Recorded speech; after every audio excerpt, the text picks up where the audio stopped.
ഹിന്ദി, തമിഴ്, കന്നഡ, തെലുഗു തുടങ്ങിയ എല്ലാ ഭാഷകളിൽ നിന്നുമുള്ള നല്ല സിനിമകൾ മലയാളികൾ എന്നും ഇരു കൈയോടെ സ്വീകരിച്ചിട്ടുള്ള ചരിത്രം മാത്രമേ ഉള്ളൂ.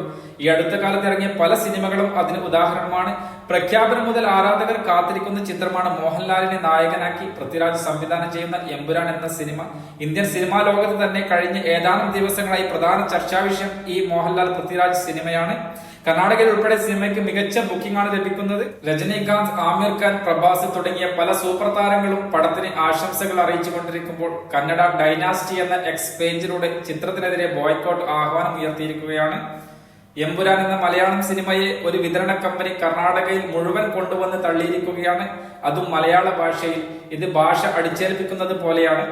മലയാള സിനിമയ്ക്ക് 1000 ഷോകൾ നൽകുന്നു, എന്നാൽ കന്നഡയിൽ ഒരു ഷോ പോലുമില്ല എന്നും പേജിൽ പറയുന്നു. ഒരു സിനിമ കർണാടകയിൽ റിലീസ് ചെയ്യണമെങ്കിൽ അത് കന്നഡയിൽ ഡബ് ചെയ്ത് ഇറക്കണമെന്ന് പോസ്റ്റിൽ പറയുന്നു. സിനിമയുടെ വിതരണക്കാരെ ഉൾപ്പെടെ പേജിൽ രൂക്ഷമായി വിമർശിക്കുന്നുണ്ട്.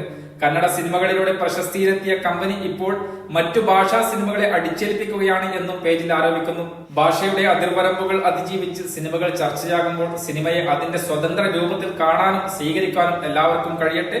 അതുപോലെ എമ്പുരാൻ പാൻ ഇന്ത്യ അല്ല പാൻ വേൾഡ് സിനിമയായി വിജയിക്കട്ടെ എന്ന് ആശംസിക്കാം. വീണ്ടും കാണാം. ബാംഗ്ലൂർ മലയാളി ന്യൂസ്.